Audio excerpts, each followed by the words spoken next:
Бүгін мен қазақтың ұлттық тағамы наурыз көже жасаймын. Маған керек бірінші жылқының сүр еті. Ыдысқа суық суды құйып алып, жылқы етін саламын сүрленген. Менде жал, жая, омыртқа, сонымен қоса қазы еті, жылқының қазысын. Барлығын 1,5 сағат пісіріп аламын.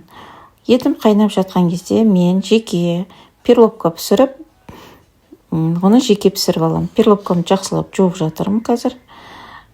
Жеке пісірім себебі өйткені перловка бізде ұзақ қайнайды, ұзақ піседі. Перловканы аз мөлшерде қоссаңыздар дұрыс болады.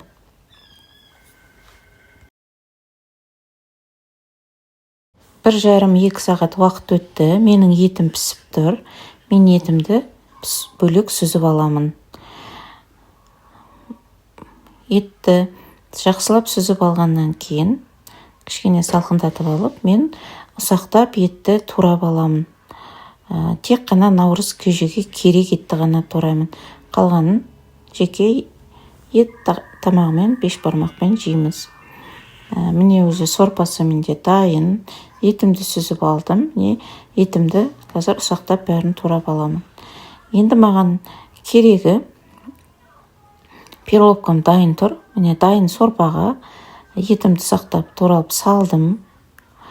Онан кейін кішкене тұз сабем. Тұз өткені сүр ет болғаннан кейін, еттің тұздылығын бөлгеннен кейін кішкене тұз салдым. Онан кейін дайын тұрған перловкамды салып алам. Мөлшерін қанша керегін өте көп қоспаймын, өйткені қатты қою болып кетеді. Әлі де қосатын біздің заттарымыз бар. Сұйық құрт, кей өңірлерде болады, кей өңірлерде болмайды. Сосын дәміне қарай, әдемі дәм беру үшін өрік мейіз қосамын. Бұны да ұсақтап турап аламын. Сосын менде айран, мен рин-милктің қолданамын, өйткені бұның дәмі кәдімгі үйдің айранына сияқты болады. Сонан кейін мен дайын жүгері қосамын. Жүгерінің осы түрін алып қосамын. 3 желанияны, өйткені дәмі әдем болып шығу үшін.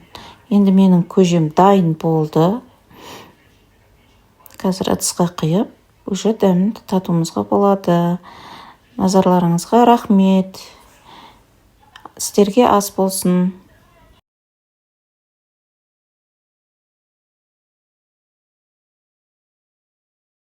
Келесіде мен сіздерге қазақтың ұлттық тамағы ет асу, бешбармақ деп аталады кей өңірлерде, соны жасауды үйретемін.